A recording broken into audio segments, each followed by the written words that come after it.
오늘도 우리의 가슴이 뜨거워지기를 원합니다. 생명의 말씀, 영의 말씀을 허락하여 주시고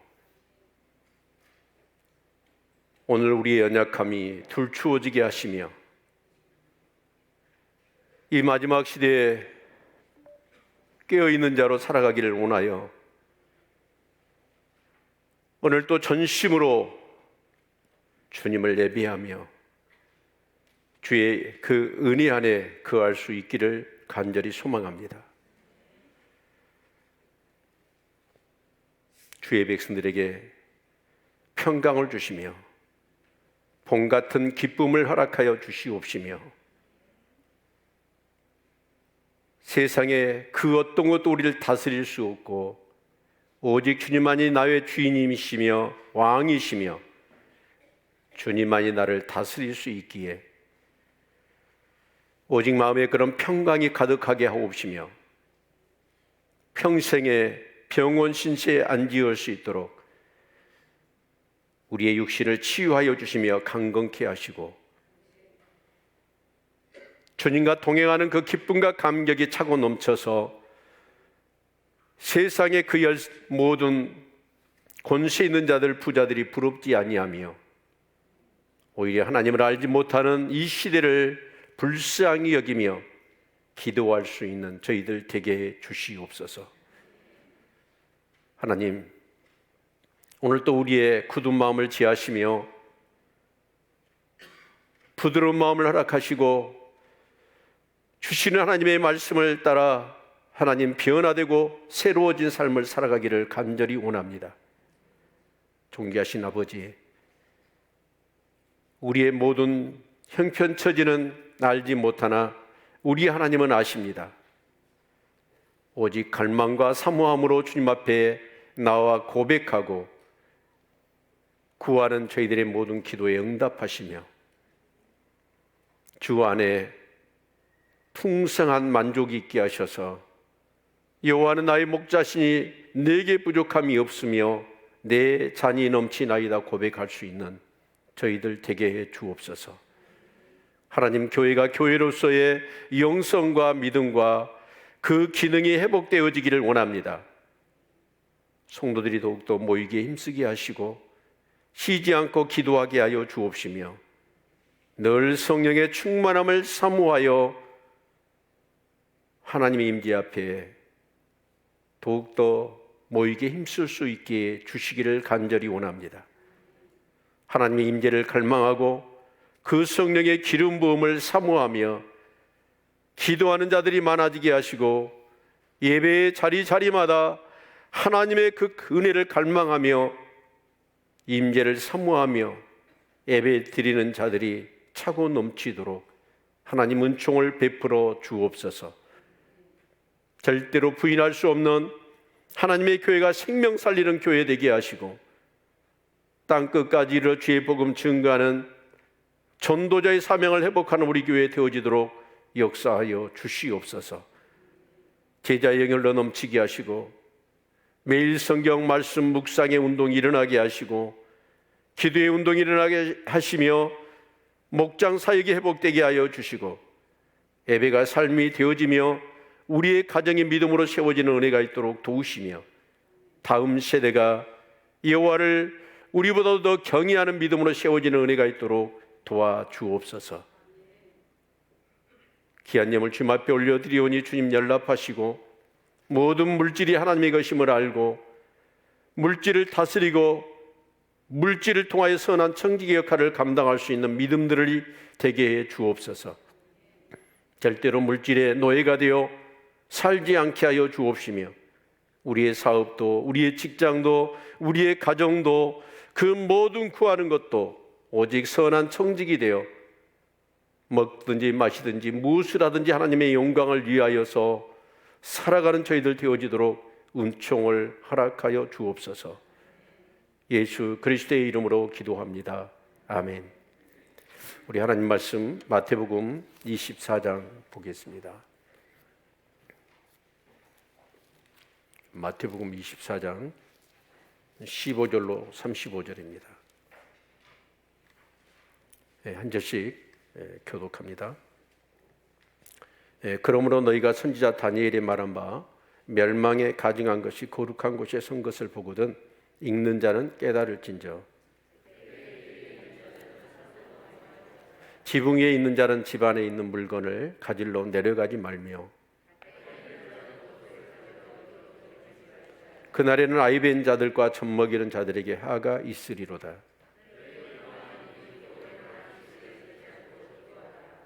이는 그때의 큰 환난이 있겠음이라. 창세로부터 지금까지 이런 환난이 없었고 후에도 없으리라.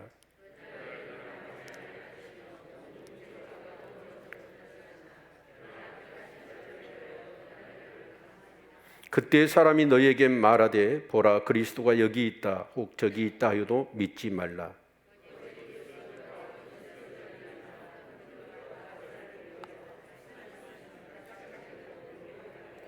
보라 내가 너희에게 미리 말하였노라.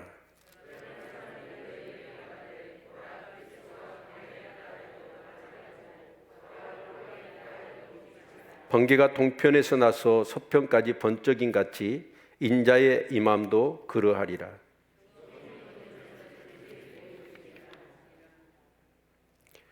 그날 한난 후에 즉시 해가 어두워지며 달이 빛을 내지 아니하며 별들이 하늘에서 떨어지며 하늘의 권능들이 흔들리리라.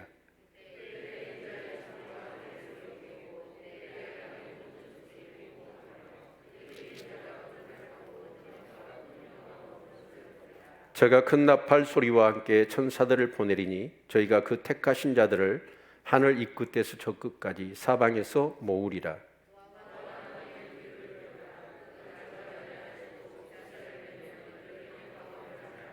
이와 같이 너희도 이 모든 일을 보거든 인자가 가까이 곧 문 앞에 이룬 줄 알라.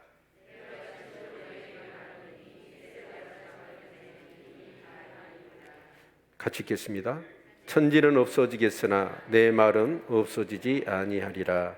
아멘. 우리 옆 사람 사랑합니다.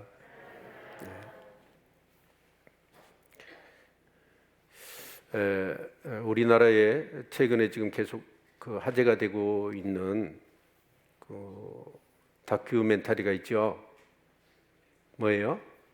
나는 신이다라고 하는 그런 다큐멘터리입니다. 거기에 보니까 JMS 정명석, 그 다음에 이재록, 그리고 유병현, 또 아가 뭐죠? 동산? 이런 내용들이 이렇게 나와 있더라고요. 그래서 그것을 보면서 여러분 어떤 마음이 들으셨나요? 저는 굉장히 화가 나더라고요.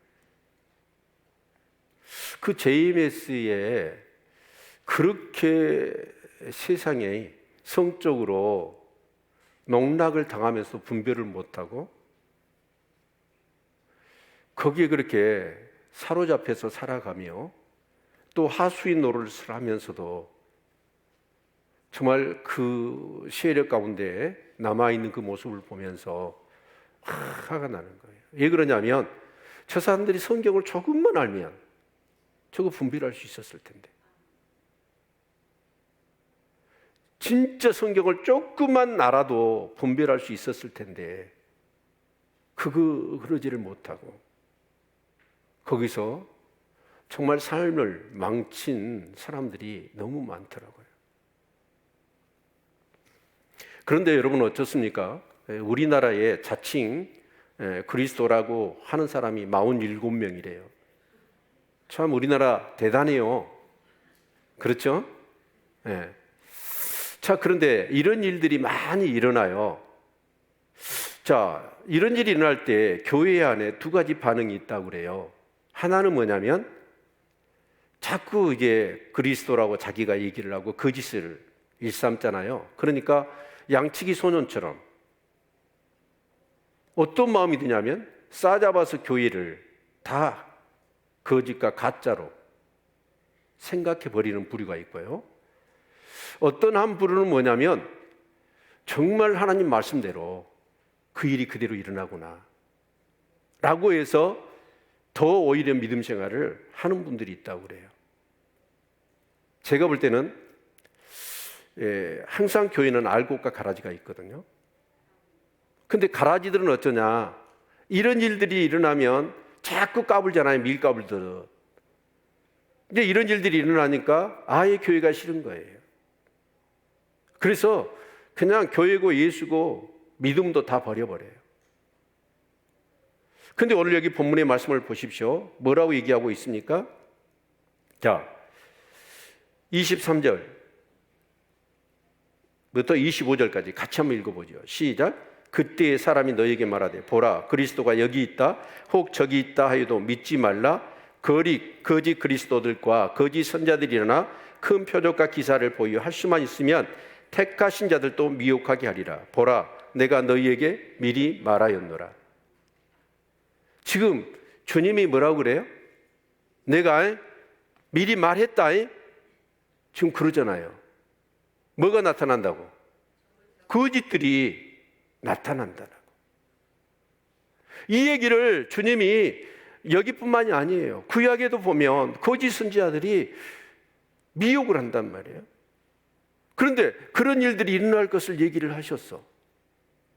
자, 그러면 지금 우리나라만 해도 거짓 메시아가 47명이 나타났어요.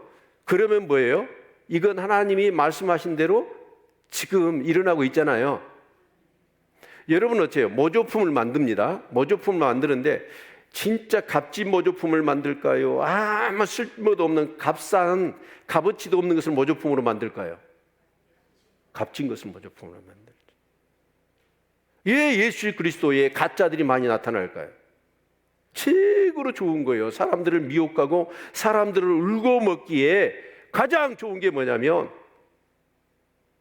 가짜가 돼가지고 사람들을 미혹해가지고.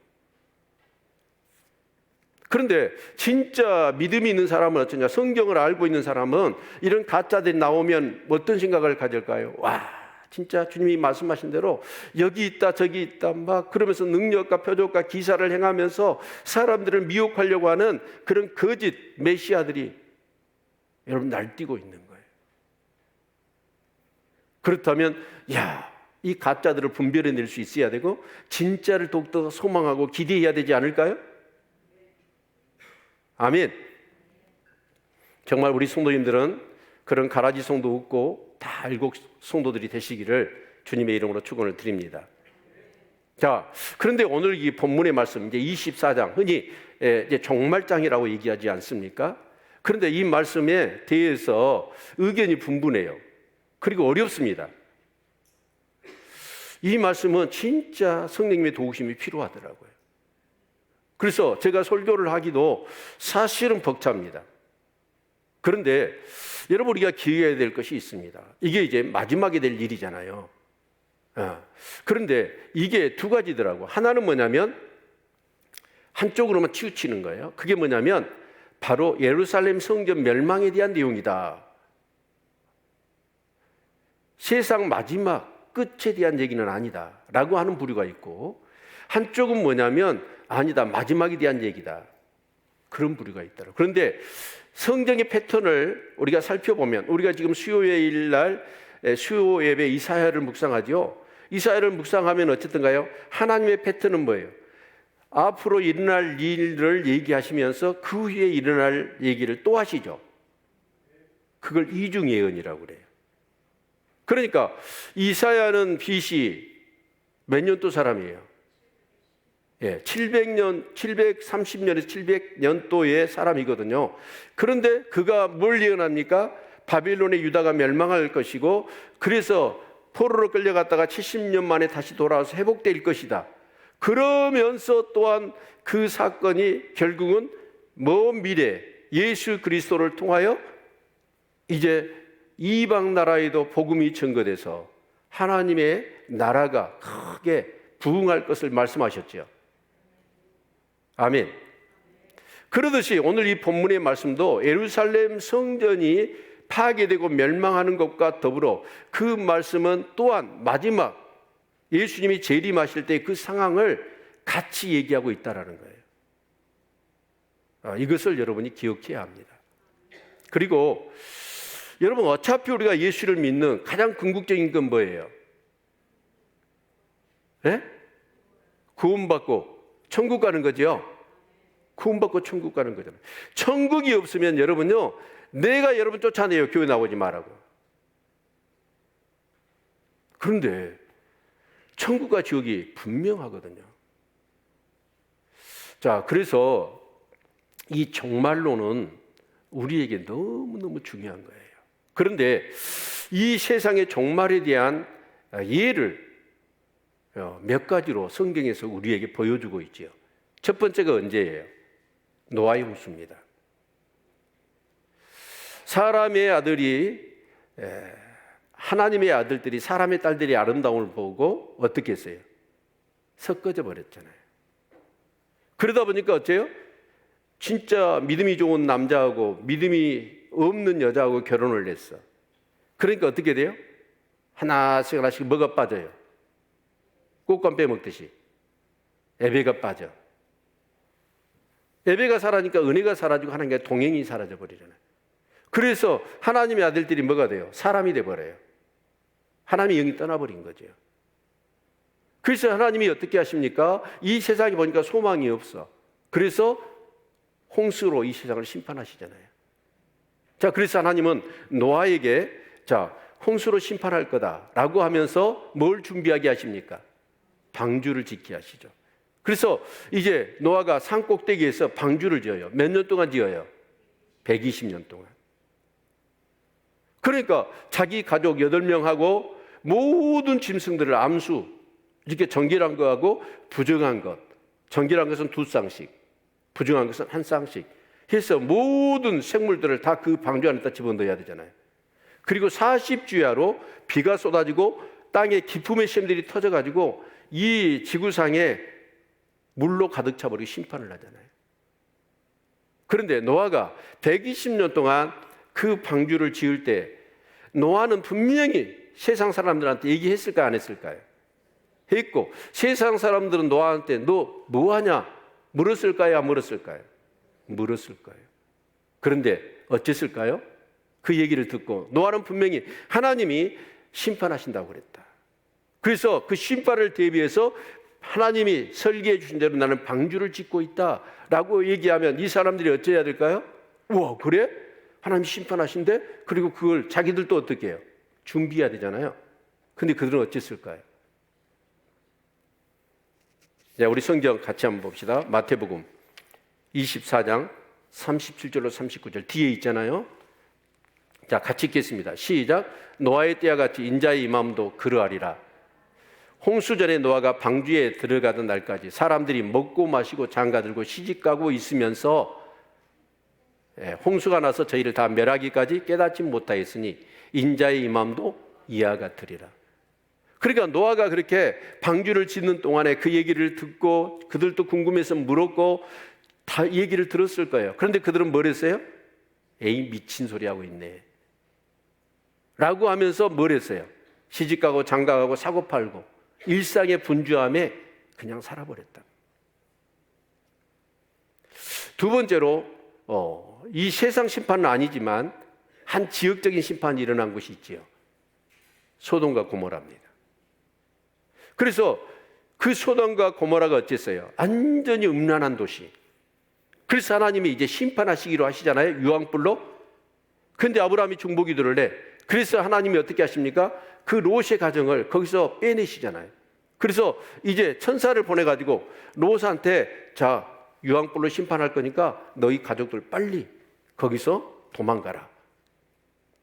그래서 이 롯은 그 사실을 아마 자기 가족들한테, 친척들한테 아니면 그 소돔과 고모라 사람들한테 얘기를 했을 거란 말이에요. 그런데 그 얘기를 들었던 특히 그 사이 두 사람이 어떻게 여겼어요? 자, 창세기 19장 14절 같이 한번 읽습니다. 시작. 롯이 나가서 그 딸들과 청혼한 사이들에게 고하여 이르되 여호와께서 이 성을 멸하실 터이니 너희는 일어나 이곳에서 떠나라 하되 그 사이들이 농담으로 여겼더라. 뭘로 여겼다고요? 에이, 그런 일 일어나지도 않아. 뭐 세상이 망한다고 그래. 그래서 농담으로 여긴 거예요. 그래서 롯의 그 아내하고 롯과 두 딸만 나오잖아요. 나오자마자 무슨 일이 일어났어요? 유황, 불이 쏟아져. 유황에다가 불 붙이면 뭐가 돼요? 폭탄이 되는 거예요. 근데 그 증거가 뭐냐면 이게 이스라엘에 가보면 사해 바다가 왜 그렇게 해수면이 가장 낮은 곳이잖아요.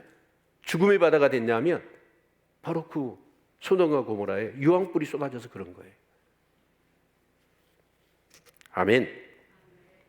여러분, 성경에 나와 있는 이 종말에 대한 내용, 자, 여러분 어떠세요? 세상에 끝이 있다고 보십니까? 없다고 보십니까? 여러분이 태어났지요? 그러면 어째요? 죽을까요? 안 죽을까요? 죽어요. 제가 자주 하는 얘기 예언하겠습니다. 여기 계신 분은 100년 안에 다 죽습니다. 아마 이 예언은 절대 틀리지 않을 겁니다. 다 죽거든요. 근데 성경은 히브리서 9장 27절에 뭐라고 그랬어요? 한 번 죽는 것은 사람에게 정하신 것이요 그 후에는 심판이 있다. 한 번 죽는 것을 하나님이 정하셨는데 피해갈 사람이 아무도 없어. 그렇다면 그 심판도 피해갈 사람이 아무도 없는 거지요. 아멘. 자, 여러분, 이 본문의 말씀은 24장은 23장을 보아야 되죠. 아니 22장부터 보아야 됩니다. 그래서 예수님이 이제 마지막 유월절을 맞이하기 위하여 예루살렘에 오셨고 성전으로 들어가시잖아요. 근데 성전으로 들어갔더니 여러분, 성전이 어떤 곳이에요? 만민이 기도하는 집이에요. 하나님을 만나서 내 죄를 사함을 받고 그 죄로 인한 모든 조주를 해결받고 우리의 삶이 치유되고 회복되는 곳, 그것이 성전인 줄로 믿습니다. 하나님이 계신 곳, 하나님을 만나는 곳, 그래서 삶의 문제를 해결받는 곳, 그것이 바로 성전이고 교회이거든요. 그런데 예수님이 성전을 들어갔더니 성전이 어떤 곳이에요? 내 집은 만민이 기도하는 집이라 라고 했는데 그 집이 강도의 구렬이 되어 있는 거예요. 하나님께 예배하고 하나님을 만나 기도하고 정말 삶의 문제를 하나님 앞에 고백하며 정말 하나님의 자비와 균일하신 은혜 속에서 문제를 해결받고, 여러분, 그런 게 아니라 그 모든 장로와 대제사장들과 그 종교 지도자들이 온통 성도들한테 헌금 울거내고 자기 배부르는 거, 그래서 짐승을 팔고 돈 바꾸면서 뒷돈 챙기고 자리시에 받고, 이 생각밖에 없는 거예요. 교회 안에 성령이 떠나시면 교회는 교회가 아닙니다. 아멘. 그래서 우리 성도님들은 여러분 교회에 부지런히 모이셔야 돼요. 진심으로 마음과 뜻과 힘과 목숨을 다해서 하나님을 예배하고 하나님 은혜 달라고, 하나님 임재해 달라고, 여러분 기름 부어 달라고, 성령 충만하게 해달라고 기도하고 예배 드리시길 바랍니다. 그런 교회는 어쩌냐? 진짜 하나님이 임재하시고 성령이 역사하십니다. 부흥이 괜히 일어난 게 아니에요. 부흥은 하나님이 일으키시는 거잖아요. 그런데 어떤 거예요? 갈망하는 사람, 부흥을 갈망하는 사람, 그 가난한 사람이 그렇게 하나님 앞에 부르짖어 기도하는 곳에 하나님 부흥을 주시더라고요. 우리 성경에 보면 나마나얏이라는 게 있잖아요. 나마나얏 어떤 곳입니까? 선지동산이 있는 거예요. 수많은 선지 생도들이 정말 하나님 나라를 꿈꾸고 정말 하나님 앞에 쓰임받고 싶어서 그곳에 와서 모든 자기의 삶을 버리고 하나님의 임재를 갈망하며 기도하는 곳. 그랬더니 그곳이 어때요? 나마나얏이에요. 그래서 사울이 다윗을 잡으려고 그곳이 가잖아요. 다윗이 거기에 숨어 있었거든요. 그런데 사울이 하나님을 경외하는 사람이 아니잖아요. 그런데 얼마나 그곳이 기름 부음이 세든지 그 사울이 완전히 입신해 버립니다. 그리고 예언을 해버려요. 우리 교회가 그런 교회 되어지도록 여러분 부지런히 아침 저녁으로 나와서 기도하시기. 아멘. 여러분 정말 열심히 모여서 예배 드릴 수 있기를 바랍니다. 그런 곳에 성령이 기름 부어 임재하시는 거예요. 아멘. 그런데 예수님이 그 성전을 보니까 성전이 완전히 하나님은 없고요, 예배와 기도는 없고요, 온전히 하나님을 이용하고 성전을 이용해서 배만 불리려고 하는 강도의 구렬이 되어 있는 거예요. 그래서 23장에 보면 7가지 하 있을진저 예식하는 서기관과 바리새인들아 라고 하면서 그들에게 저주를 선포하잖아요. 예식이 뭡니까? 겉과 속이 다른 거예요. 그들은 겉으로는 하나님 앞에 11조를 드리고 뜨겁게 예배를 하고 하나님 앞에 제사를 드리느니 분주하고 열정적으로 지극정성으로 철두철미하게 그렇게 했어요. 그런데 그들의 신앙은 뭐냐? 하나님이 아니었어요. 누구 보라고? 사람들이 자기들을 영적인 사람으로 인정해 달라고, 사람에게 보이기 위하여 신앙생활을 열심히 했단 말이에요. 여러분 신앙의 동기가 하나님 앞에서입니까? 사람 앞입니까? 그런데요, 하나님은 보이지 않잖아요. 그러니까 사람 앞에 보이려고 하는 예식적인 행위들을 신앙생활, 특히 교회생활 속에서 너무 많이 합니다. 하나님을 사랑한다고 하면서 이웃은 사랑하지 않아요? 이게 예식이잖아요. 하나님을 사랑하지 않으면서도 열심히 예배하고 기도하잖아요. 이게 예식이에요. 얼마나 그런 요소들이 우리 안에 많이 있는지 몰라요. 그래서 도저히 그들이 사람 앞에 보이려고만 하지 하나님은 안중에도 없는 그런 종교적인 행위들이, 그리고 강도의 구렬이 되어 있는 그 성전은 이미 성전이 아니에요. 그래서 이렇게 성전을 이제 나오시잖아요. 나왔더니 제자들이 뭐라고 얘기하냐면, 주여, 이 건물이 어떠하며 이 돌들이 어떻습니까? 마가복음 13장을 읽어보십시오. 특히 마태복음 24장을 마가복음 13장, 누가복음 21장 같이 병행해서 보시면 정말 본문을 이해하는데 많은 또 다른 정보를 얻을 수가 있습니다. 성경을 보는 사람은 그렇게 봐요. 자, 그런데 그 제자들은 뭐냐? 성전을 자랑하고 있는 거예요. 예, 그 성전이 여러분 헤롯이 지은 거죠. 헤롯이 성전을 지었는데 BC 20년부터 AD 63년까지 무려 83년 동안 성전을 지은 거예요. 그런데 헤롯이 누굽니까? 유대인의 왕이잖아요. 그런데 정통성이 없어. 에돔 사람인데 로마 권력에 아부해가지고 유대인의 자리를 유대인이 아닌데 왕자리를 차지하고 있는 거예요. 백성들이 알아줘야 안 알아줘요. 안 알아주니까 뭔가 백성들의 마음을 사로잡기 위해서 가장 유대 백성들이 원하는 게 성전이란 말이에요. 그래서 그것을 83년 동안 공을 들여서 지어요. 그러면 정치인들이 여러분 그 성전을 지을 때 자기 돈으로 짓나요? 아니죠. 백성들 로마의 나라를 빼앗기고 세금을 수탈당하는데 또 성전을 짓는다고 하니까 얼마나 많은 돈을 헌금을 해야 합니까? 그런데 그 성전이 하나님을 잘 섬기기 위해서 지은 성전이 아니라 어떤 성전이에요? 정치적인 목적으로 헤롯이 성전을 지은 거예요. 그리고 그 성전이 지어졌다 한들 거기서 하나님을 예배하고 하나님께 기도하며 하나님을 만나는 곳이 돼야 되는데 그건 하나도 없고 강도의 구렬이 되어 있는 거예요. 그래서 주님이 그 제자들한테 아니 그 하를 7번이나 정말 그렇게 얘기하면서 강돌이 구렬이 되어 있는 것을 제자들 다 봤잖아요. 근데 그 성전에 웅장하고 화려함을 자랑하고 있는 거예요. 진짜 속이 없어도 너무 없지요. 그래서 예수님이 어떤 말씀을 하시냐면 이 성전이 돌 위에 돌 하나도 남지 않고 다 무너질 거라고 말씀하시는 거예요. 여러분 이 말씀은 어떻게 이루어졌어요? 앞으로 이루어질 거예요? 이루어질 거잖아요. 예수님이 돌아가시고 나서 AD 70년에 디도 장군이 70만의 로마 군대를 이끌고 와서 예루살렘 성전을 완전히 무너뜨려 버립니다. 그런데 왜 그랬냐면 AD 66년부터 AD 73년에 걸쳐서 뭐가 일어나냐면 로마하고 유대 간에 전쟁이 일어납니다. 자, 왜 그 전쟁이 일어났냐면 이거죠. 그 당시에 그 메시아는, 그리스도는 유대인들이 생각할 때 어떤 메시아였습니까? 로마를 쳐부수고 유대를 독립시켜서 다윗 시대처럼 부국강병하고 잘 살고 편안한 나라를 이루는 그 메시아를 그들이 기다렸던 거예요. 이건 제자들도 예의는 아닙니다. 그래서 예수님은 계속해서 무슨 얘기를 하던가요?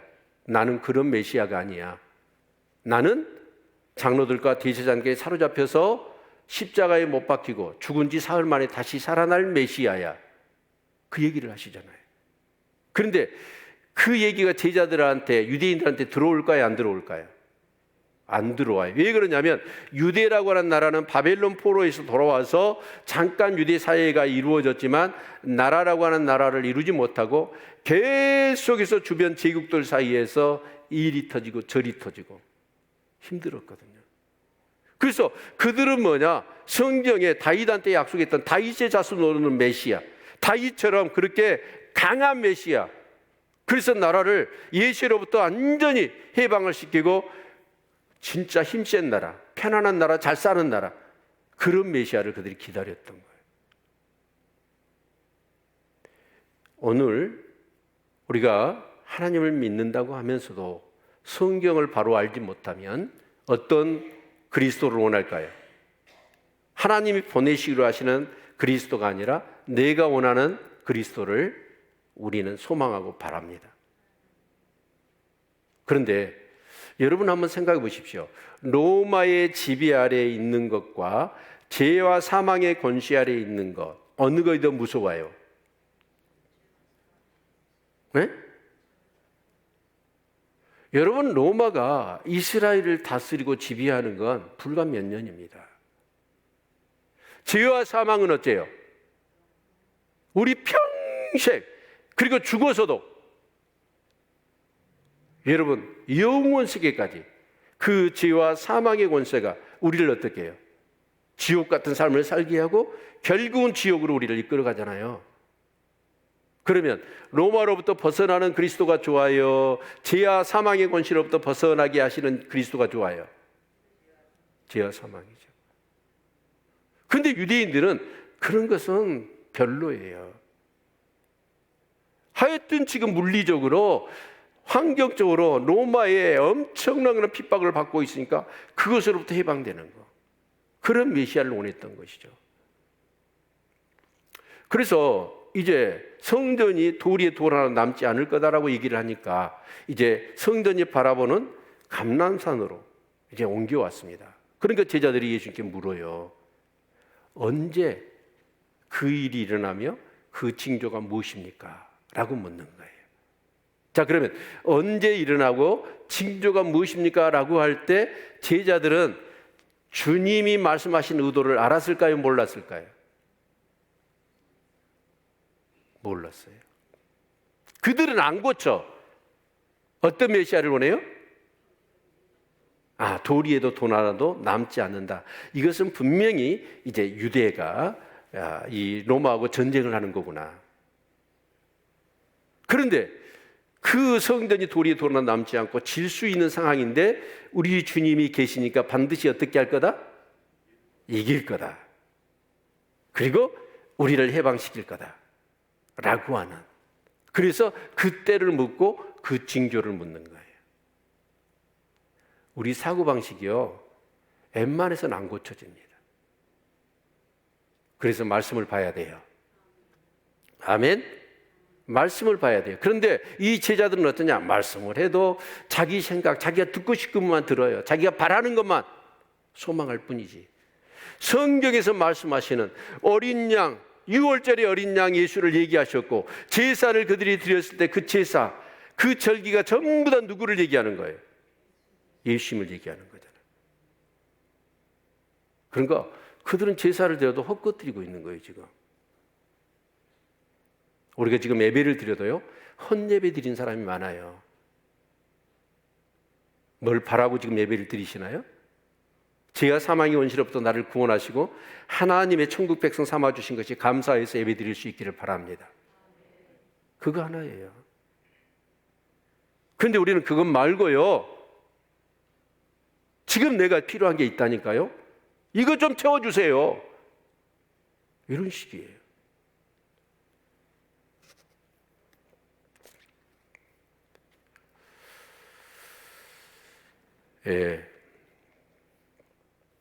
여러분, 분명한 예수 그리스도에 대한 믿음을 가질 수 있기를 바랍니다. 예수님은 다른 것 위해서 오신 분이 아니에요. 여러분의 죄와 죄로 인하여서 영원히 지옥 갈 수밖에 없는, 사망의 권세 아래 살 수밖에 없는 우리를 제해서, 그리고 지옥 가지 않고 천국 가도록 하시기 위해서 이 땅에 오신 분입니다. 아멘. 예. 그런데 그들이, 제자들이, 다른 사람은 몰라도 제자들은 그렇지 않아야 되잖아요. 그런데 제자들은 어떻게 생각을 합니까? 주님이 로마를 쳐부수고 우리를 해방할 메시아. 그래서 그때가 언제입니까? 그럴 때 어떤 징조가 일어납니까? 라고 묻는 거예요. 그렇죠?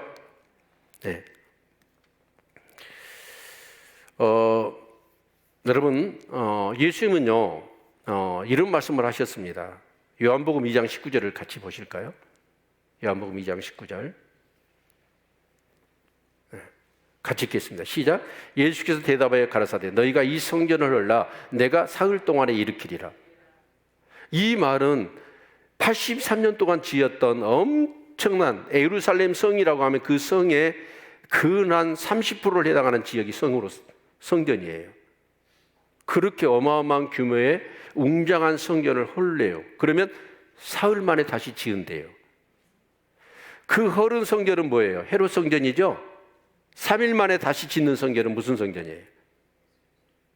예수님 십자가에 죽으셨다가 3일 만에 부활하시는 거잖아요. 예수님 자신을 얘기하는 거라고. 아멘입니까? 여러분, 정말 이제 건물 성전은 무너졌습니다. 예수님이 오시고 저와 여러분이 하나님의 성전이 된 줄로 믿습니다. 왜 그럴까요? 왜 내가 성전일까요?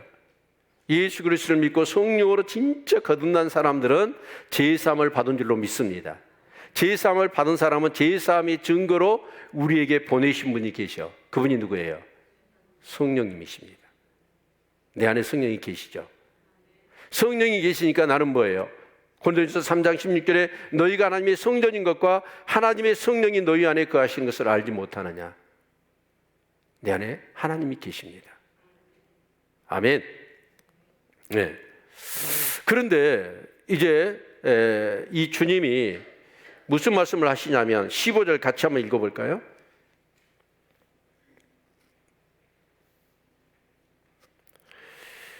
같이 읽습니다. 시작. 그러므로 너희가 선지자 다니엘의 말한 바 멸망에 가증한 것이 거룩한 것에 선 것을 보거든 읽는 자는 깨달을진저. 자, 선지자 다니엘의 말한 바 멸망에 가증한 것이 거룩한 자에게 선 것을 보거든.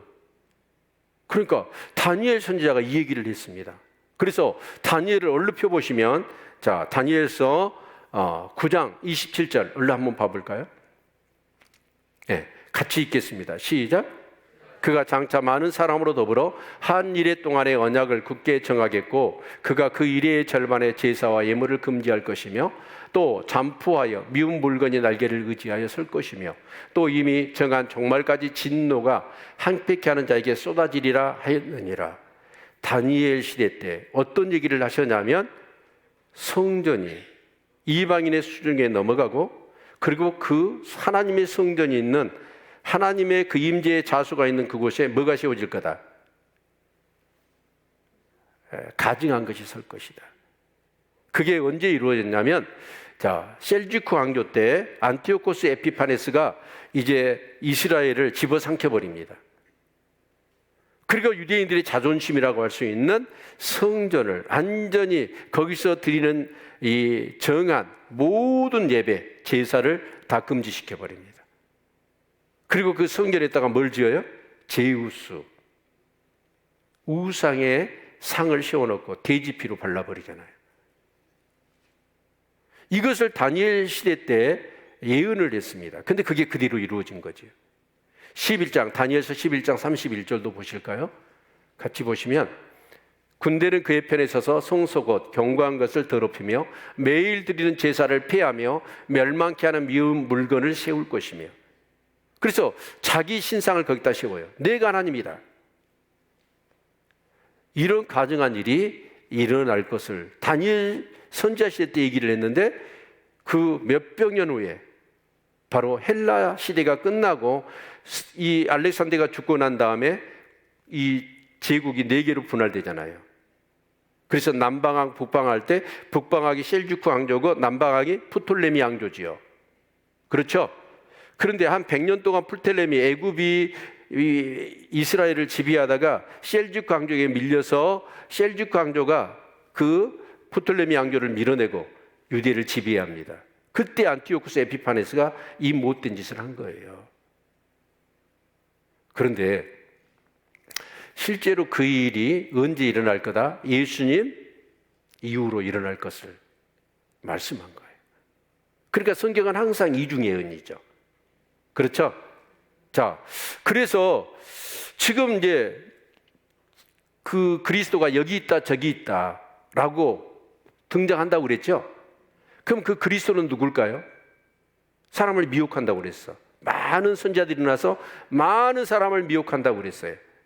그러면 그 많은 그리스도, 거짓 그리스도들이 나타나는데 그 그리스도는 사람들을 어떻게 미혹을 할까요? 그리스도는 뭐 해주는 사람이에요? 오메 인대구 설교를 했는데 로마를 쳐부수고 이스라엘을 독립시키는 거 아닙니까? 그러니까 그리스도, 내가 여기 있다 저기 있다 그리스도들이 많이 나타났어. 그래서 로마하고 싸우면 뭐한다? 하나님이 우리를 이기게 하신다. 그것을 선동하는 사람이 많이 일어났다 그 말입니다. 이해가 되세요? 그래서 BC 66년부터 AD 66년부터 AD 73년 동안에 유대하고 로마 전쟁이 일어났단 말이에요.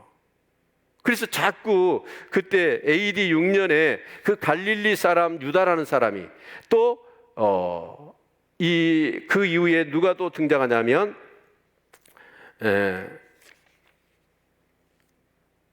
시몬 바르기오라라고 하는 사람이 계속해서 선동을 해. 유대인들을. 자, 로마를 쳐부수자. 우리 하나님이 도우셔서 우리를 반드시 독립시키고 로마를 쳐부술 거야 라고 하면서 사람들을 계속 선동을 해. 그러니까 사람들이 어떻게 합니까? 그 선동에 넘어가서 로마하고 싸운 거예요. 그것이 빈번하게 되니까 로마가 참다 도저히 안 되니까 70만 명의 로마의 군대를 파견을 해가지고 진압을 시켜버리는 거예요. 이해가 되죠? 자, 그래서 주님은 뭐라고 얘기를 하시냐면, 자, 이 16절부터 같이 읽어보죠. 그때 유대에 있는 자들은 산으로 도망할지어다. 지붕에 있는 자는 집 안에 있는 물건을 간질러 내려가지 말며 밭에 있는 자는 겉옷을 가지러 뒤로 돌이키지 말지어다. 그날에는 아이벤 자들과 젖먹이는 자들에게 하가 있으리로다. 너희의 도망하는 일이 겨울에나 안식일에 되지 않도록 기도하라. 지금 무슨 얘기입니까? 로마가 이제 완전히 진압을 해요. 여러분, 그렇게 되면 뭘 하라는 거야? 빨리 도망가라고. 그런데 이 거짓 그리스도에 의해서 선동을 받은 사람은 어쩔까요? 싸우는 거죠. 그런데 주님의 말씀을 들은 사람은 도망을 가는 거예요. 그래서 말씀을 들으면 살아요. 그래서 그 당시에 크리스찬들은 주님의 말씀을 기억하고 로마가 대단히 70만 명의 군대를 가지고 진압을 하니까 도망을 갔어요. 요르단 지역에 있는 펠라라고 하는 그 지역으로 크리스찬들은 대부분 도망을 갔어요. 그래서 살아난 거예요. 아멘입니까? 네.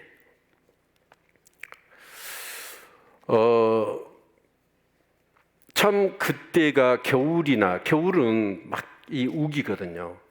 그리고 여름은 더우니까 괜찮아잖아요. 그리고 밤만 되면 시원해지니까. 근데 겨울에 특히 안식일은 어쩔까요? 안식일이 일어나면 유대인들은 1km 이상을 걸으면 안식일을 범하는 것이 돼.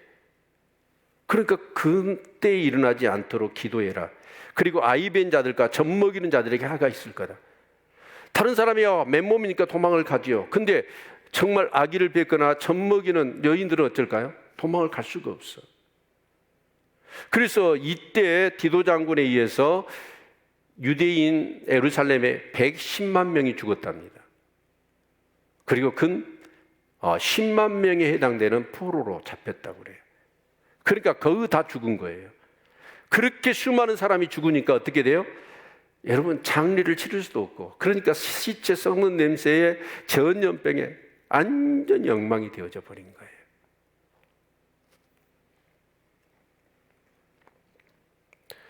여러분, 그래서 그런데 이제 이 말씀을 우리가 보면서 기억해야 될 것이 있는데, 이게 뭐냐면, 그러면 예루살렘 성전의 멸망, 그것은 정확하게 일어난 것이죠. 그렇죠? 네. 이제 성지순례 가시면 이걸 다 보게 돼요. 마사다라는 곳으로 올라가면, 이 마사다는 어떤 곳이냐? 유대인들이 도망간 곳이에요. 근데 이 마사다가 얼마나 높냐면 밑에서는 안 보여. 그러니까 이 역사가 지난 다음에 수천 년이 흘렀어요. 그런데 어떤 사람이 마사다를, 거기에 밑에서는 안 보이고 산 꼭대기인데, 유대인들이 어쩌냐, 그 산 위에다가 평지를 만들어 놓고 헤롯은 자기의 그 별궁을 거기다가 지어놨어. 그 꼭대기에다가 어떻게 지었는가 모르겠어요. 그러니까 그 사람들이 그 산 위에 도망가서 숨어 있었던 겁니다. 아무도 몰라. 그런데 나중에 로마가 군인들이 보니까 이상한 거예요. 그래서 봤더니 어쩌냐, 거기에 유대인들이 도망가서 숨어 있었어. 이 산으로 도망가라고 했잖아요. 그렇죠? 그래서 이제 로마가 이 마사다, 지금은 케이블카가 아니면 올라가기가 힘들어요. 그렇게 높은 곳에 올라가면 산 꼭대기에 큰 평지가 되어 있습니다. 집들이 지어져 있고. 근데 지금은 집들은 다 사라지고, 로마가 그 사람들을 정벌하기 위해서 그만큼의 산을 쌓아요. 똑같은 산을 흙으로 쌓아. 그래가지고 거기서 막 공성태를 날려가지고, 거기 가면 돌멩이 이만한 것들이 막 떨어져 있어요. 그걸로 사람을 막 이제 공격을 한 겁니다. 그러자 그 유대인들이 어쩌냐면, 도저히 저 할례 받지 못한 저 사람들한테 우리가 죽느니 차라리 우리 스스로 죽자 해가지고, 그쪽에 대표 몇 사람이 자기 가족 사람들 다 죽여요. 그리고 마지막 자기가 자살을 해. 그게 어떻게 밝혀졌냐면, 그 중에 살아남은 사람이 한 사람이 있었어요. 그래서 그것을 증언해서 그게 이제 남은 거죠. 아무튼 그렇습니다. 이제 성전이 무너지고 하나님 말씀하신 대로, 여러분, 산으로 피한 사람은 살았습니다. 그게 이제 그리스도인들이죠. 자, 그런데 이제 중요한 건 뭐냐면, 이 예루살렘 성전이 멸망하고 파괴된 것, 그것만을 얘기하느냐? 그렇지 않다는 거예요. 그래서 우리 27절 같이 한번 읽어봅시다. 27절 같이 읽죠. 번개가 동편에서 나서 서편까지 번쩍이 같이 인자의 임함도 그러하리라. 죽음이 있는 곳에는 독수리들이 모일지니라. 아멘. 그런데 인자의 임함을 얘기하고 있습니다. 물론 세상 끝이라고 하는 이 내용도 참 중요한데요. 세상 끝이 무엇일까라고 하는 것을 우리가 좀 이해할 필요가 있는데, 우리 히브리서 9장 26절 한번 봅시다. 네, 같이 읽죠. 시작. 그리하면 그가 세상을 창조할 때부터 자주 고난을 받았어야 할 것이로되 이제 자기를 단번에 제사로 드려 죄를 얻게 하시려고 세상 끝에 나타나셨느니라. 여기 세상 끝이 나오죠. 그런데 여기 끝이 아니라 시작이라고 그랬죠. 그러면 끝을 그 사람들은 뭘로 이해하고 있었을까요? 세상 끝을. 제자들이나 모든 사람들이 얘기하는 세상 끝과 주님이 얘기하는 세상 끝이 달라요. 주님은 뭐냐면, 방금 히브리서 9장 26절 말씀처럼, 자, 십자가에 죽으셨죠? 그것을 위해서 세상 끝에 나타나셨다, 임하셨다고. 그 말은 뭐 말이냐면, 유대인들은 세상 끝을 뭘로 봤냐면, 로마가 다스리는 너무나 힘든 시기를 얘기해요. 힘든 세상을. 그런데 로마를 쳐부수고 이스라엘이 독립하면 다윗 시대처럼 편안한 세상이 되어지는, 그걸 생각했던 거예요. 근데 예수님은 이 세상 것이 뭐냐면 바로 죄와 사망의 권세가 우리를 다스린 시대가 끝나고 하나님이 다스린 시대가 열렸다는 거예요. 그래서 여기 성경에 재난의 시작이란 말이 나오죠. 몇 절입니까? 8절. 24장 8절. 여러분 굉장히 중요한 얘기해요. 여러분 농담으로 여기지 말고 가볍게 듣지 마시라고요. 8절 같이 한번 읽습니다. 시작. 이 모든 것이 재난의 시작이니라. 이 재난이라는 말이 뭔 말이냐면 상고예요. 상고의 시작이니라. 상고는 뭐예요? 아이를 잉태한 여인이 뭐예요?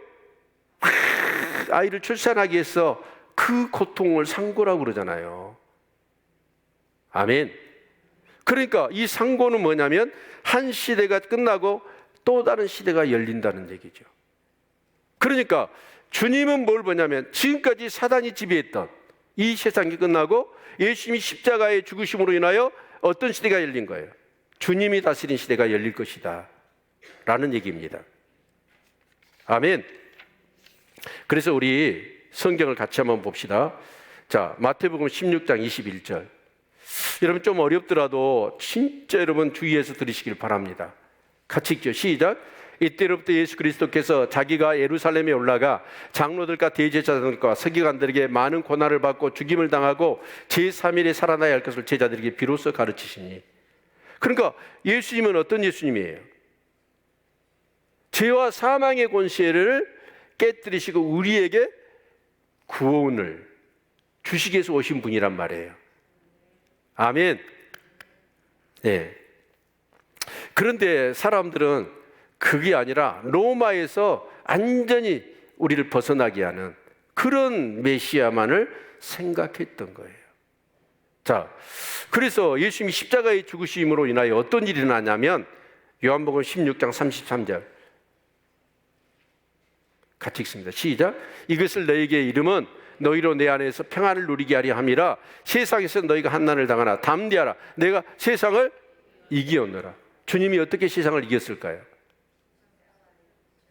십자가에서 이기신 거예요. 죽으심으로 이기신 거예요. 문선명이는 뭐라고 그래요? 예수님이 십자가에 죽은 것을 예수는 실패한 메시아라고 그래요. 그래서 자기가 메시아로 왔다고 얘기하잖아요. 오메, 이렇게 얘기하는데 그걸 믿어. 이만희는 뭐라고 하는지 아세요? 자기에게 재림 예수가 영으로 임했다고 그래. 그런데 믿는다니까? 그러니까 이 성경을 통하여 이런 것들을 여러분이 제가 얘기하잖아요. 말씀을 전하잖아요. 그럼 이 말씀을 가지고 여러분이 성경을 실제적으로 뜯어봐야 돼. 그리고 그것을 말씀을 여러분 것으로 딱 갖고 있어야 돼. 그렇지 않은 분들은 뭐냐? 여기 있다 저기 있다 라고 얘기하며 기사와 표적을 가지고 여러분 흔들어 버리면 이리 흔들 저리 흔들. 정명석이가 자칭 메시아라고 하니까 자기 몸 바치면서 여자들이 헤어나지 못했잖아요. 기가 막힐 일 아니에요.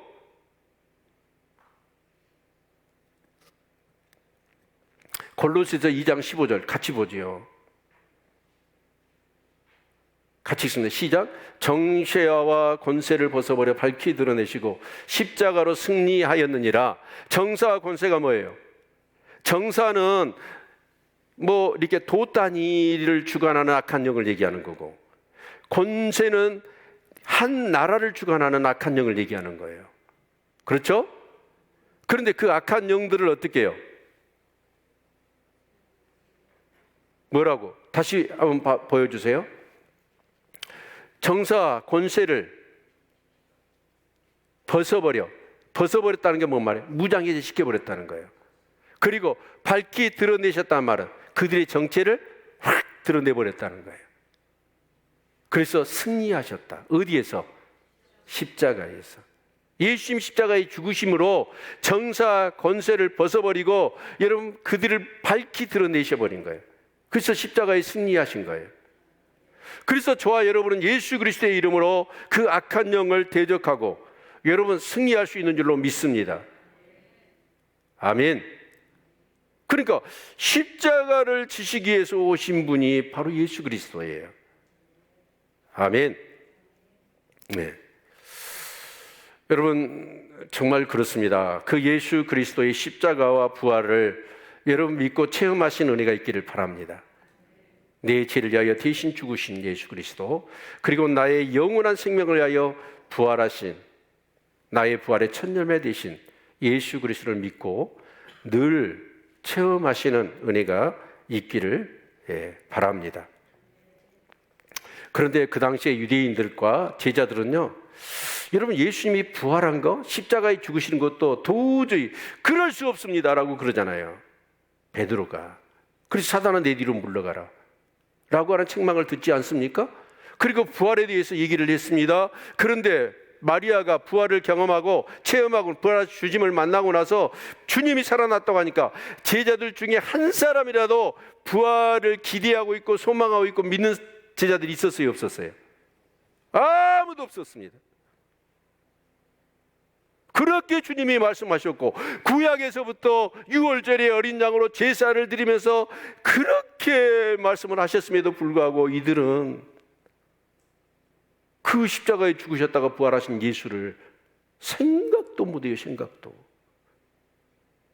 오직 로마를 쳐부수고 우리의 삶을 편하게 해주고 행복하게 해줄 그 메시아만 기다리고 있는 것이지. 그러니까 이단이 얘기하면 거기에 싹 쏠. 제가요 이 설교를 하려고요 이만희 설교를 들어봤어요. 여러분은 분별 못합니다. 그 설교 들으면. 제가 계속 아침에 들었다니까. 그런데요 어떻게 보면 일반 목사들보다 더 확신 있고 분명하게 전하더라고. 근데 문제는 딱 하나가 있더라고. 성전 무너졌잖아요. 그 성전이 지금 교회입니다. 교회는 무너지고 새로운 성전을 세운다는 거죠. 그게 바로 예수 그리스도 아닙니까 우리는. 그리고 교회고. 그런데 이만희는 뭐라고 그러냐면 그렇죠, 참성전, 장막성전이라고 그러잖아요. 자기들 교단, 그 신천지만이 하나님이 다시 세우고 그 메시아, 자기에게 영으로 재림하셨어. 그딴 얘기를 하잖아요. 근데 그 설교 중간중간을 들어보면 분별을 못 하겠더라. 그래서 여러분 말씀을 묵상해야 돼요. 아멘. 네. 여러분 이 제자들이 그러잖아요. 언제? 그리고 무슨 징조가 있겠습니까? 라고 묻잖아요. 여러분 언제라고 묻는 이유가 뭘까요? 제가 자주 하는 얘기지만 야 학교 다닐 때 저희들 엄청나게 시험 많이 쳤어요. 기말고사, 중간고사, 올말고사. 와. 그러면 어쩌냐 반에서 아이들이 그래요. 선생님! 그래요. 예, 그럼 시험 언제 봐요? 그래요. 올말고사 얘기하는 거예요. 그걸 물어본 애들은 뭐 때문에 물어볼까요? 벼락치기 하려고. 제가 벼락치기 명수 아닙니까? 잠 안 온 약을 먹으면요 3일 동안 잠 안 자도 끄떡없어. 대부분 시험이 3일간 치르거든요. 그래서 잠 안 온 약 약국에 가서 먹고는 3일 동안 잠을 안 자버려. 그래가지고 사서 독서실에 가서 막 파니까 점수가 엄청 좋게 나오더라고. 여러분 그런데 답안지 제출하면 어때요? 남은 게 있어요 없어요? 뽀로록 날아가 버렸다. 신앙생활은 벼락치기 아니에요. 삶이에요. 우리 옛날 선배들은 신앙생활을 어떻게 했어요? 손양원 목사님, 먼 하늘 이상한 구름만 떠도 행여 안에 주님 오시는가에. 하늘 먼 이상한 구름만 뜨면 주님 오실 것 같다. 오늘 저녁에 주님 오실 것처럼 그 주님 앞에 설 것처럼 생각하며 하루하루를 살았어요. 그게 우리 조상들입니다. 아멘. 근데 여러분 어떠세요? 주님 오실 걸 생각하세요? 주님 함께 설 거 생각하세요?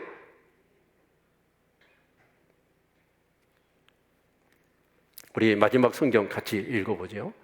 자, 마태복음 24장 12절에 보니까 많은 사람이 사랑이 식어진대요. 근데 그것을 디모데후서 3장 1절로 5절은 이렇게 얘기하고 있습니다. 자, 같이 한번 이 성경은요 다 읽어야 돼요. 그리고 읽으시면서 뭘 보셔야 되냐면 여러분이 10대, 20대, 30대, 40대, 50대, 60대, 70대 이렇게 살아가시면서 그 10년 단위로 이 세상이 어떻게 변했는가 한번 보십시오. 자, 네가 이것을 알란 말세에 고통하는 때가 이르니 말세에 자, 사람들은 자기를 사랑하며 돈을 사랑하며 자, 어째요? 사람이 자기를 사랑해. 요즘 개인주의 얼마나 이기주의 강합니까? 그리고 사람이 뭐예요? 뭘 사랑해요? 돈을 사랑해. 누구보다도. 잘 얘기하시네. 여러분, 이 성경의 핵심이 뭐예요? 사랑 아닙니까? 하나님 사랑, 이웃 사랑 아닙니까? 근데 그 사랑이 식어져 버렸어. 그리고 그 사랑은 어디로 가버렸고 자기를 사랑하고 돈을 사랑하는 거예요. 이 자본주의 세상 속에서 어쩌냐? 오직 돈밖에 몰라. 하나님을 사랑한다 하지만 여러분 하루에 하나님을 더 많이 생각해요? 돈 생각 많이 해요? 내 아파트 좀 평수 늘려야 되는데 지금 이제는 차 한 대 갖고는 안 돼. 2대는 있어야 돼. 자식들이 이제 결혼해가지고 월세 사니까 안 돼. 전세로 만들어주고 전세 있는 놈들은 집 사줘야 돼. 맨날 이 생각뿐이야. 진짜 하나님 사랑하세요? 하나님이 내 안에 머물 곳이 없어. 내 안에 계신데도 왜? 하나님 사랑은 안 해요. 자기 사랑하고 돈 사랑하고. 같이 읽어보지요. 자긍하며 교만하며 해방하며 부모를 거역하며 감사치 아니하며 거룩하지 아니하며 무정하며 온통함을 풀지 아니하며 참수하며 절제하지 못하며 사나우며 선한 것을 좋아 아니하며 배반하여 팔며 조급하며 자고하며 쾌락 사랑하기를 하나님 사랑하는 것보다 더하며 경건의 모양은 있으나 경건의 능력은 부인하니 이 같은 자들에게서 네가 돌아서라. 경건의 모양은 있어. 예배는 드려. 기도는 해. 말씀은 묵상은 해. 봉사도 해요. 모양은 있어. 그런데 세상을 이길 능력이 없는 거예요.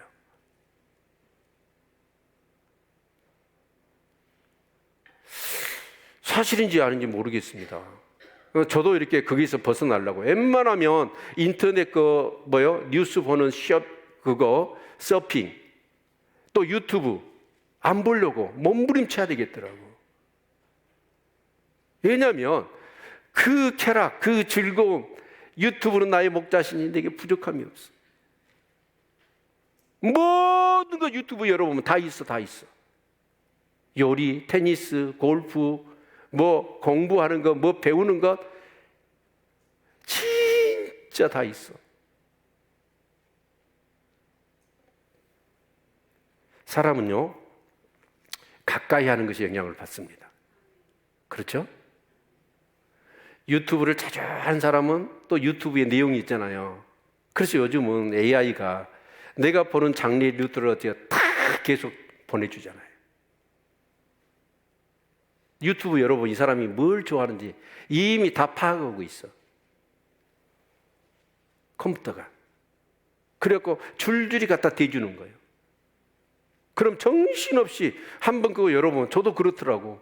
한번 열다 보면 어쩌냐. 한 시간 가는 것은요 훌딱 지나가 버려요. 여러분 그 시간에 성경 보고 기도하시길 바랍니다. 그게 신상이 좋아요. 아멘. 여러분 아까 우리 디모데후서 3장 1절 5절을 읽었는데 여러분 어째요? 세상이 지금 그렇게 가고 있어요? 안 가고 있어요? 뼈저리게 느끼잖아요. 그 말은 뭔 말이에요? 지금 마지막 시대라는 거예요. 아멘. 여러분, 예수를 믿었는데 천국 못 가고 지옥 가면 어떻게 해요? 주님 앞에 섰는데 너 지옥! 여러분, 재판성에 가보십시오. 판사가요, 딱 유죄 무죄 딱 떨어지면 꼼짝 못해요. 그런데 이 땅에서의 그것은요, 돌이켜서 살 수는 있잖아요. 천국 지옥 선은 떨어지면 돌이킬 수가 없어요.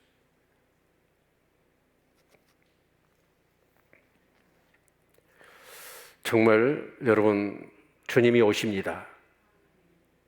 주님이 안 오시면, 제가 볼 때는 주님은 아직 오시기는 멀었다고 생각해요. 왜냐하면 데살로니가 전서를 읽어보면 온통 교인들이 뭐냐면 미쳐. 주님 오신다고. 주님 오신 날을 특정해버리잖아요. 특정해버리면 어떤 문제가 생길까요? 현실을 부정해버려요. 일상을 포기해버려요. 옛날 다미성교회 보십시오. 뭐 12월 28일 날 주님이 오신다 하니까 사람들이 어째서요? 다 사표 써버리고 집 팔고 논 팔고 다 하나님 앞에 바치고 세마포 입고 주야장창 교회에서 찬송하고 기도했어요. 그게 얼마나 이상스러웠던지 세계 뉴스거리가 되지 않았습니까? 제가 아는 목사님도 자기 형제들이 그 당시에 여러분 강주 은행장이고 그러면 얼마나 잘 나가는 사람들입니까? 그런데 다 사표 쓰고 다 팔고 하나님 앞에 바치고 교회에서 새 마포 입고 찬송했어. 그런데 어떻게 됐냐? 주님 오셨어요? 그 집안이 너무너무 힘들어져 버리더라고요. 그래서 내일 말씀을 보면 주님이 우리에게 뭐라고 말씀하시냐면 항상 기도하고 깨어 있으라. 아멘. 벼락치기 하려고 하지 마세요. 항상 준비되어 있어야 돼. 오늘 저녁에 오시더라도 아멘, 주님, 할렐루야. 정말 눈물 나도록 그 주님이 고맙고 감사하고 그럴 수 있는 신앙이 되시기를 바랍니다. 제가 볼 때는 우리 성도님들 김익신 목사님처럼 의심스러워요. 저렇게 가지고 구원받을 수 있을까? 끝까지 견딘 자는 구원을 얻는다고 그랬는데 마지막 시대가 되어지면 아마 이마에 표를 받기 위해서는 절을 해야 될 겁니다. 그 표가 없으면 매매를 못해요. 죽는 거지요. 근데 그걸 이겨낼 수 있겠습니까? 승리하신 우리 성도님들 되시기를 바랍니다. 내가 말했습니다. 주님이 말씀하셨습니다. 핑계대지 마세요. 기도하겠습니다. 주님, 오늘 말씀을 통하여 다시 한번 내 신앙을 점검해 봅니다. 주님 앞에 섰을 때 과연 칭찬받을 신앙인지 아니면 지옥 갈 수밖에 없는 거짓된 믿음은 아니었는지, 이 마지막 시대를 살아가는 저희들, 세상은 갈수록 하나님에 대한 사랑은 식어지고 이웃에 대한 사랑은 식어지고 자기만 살아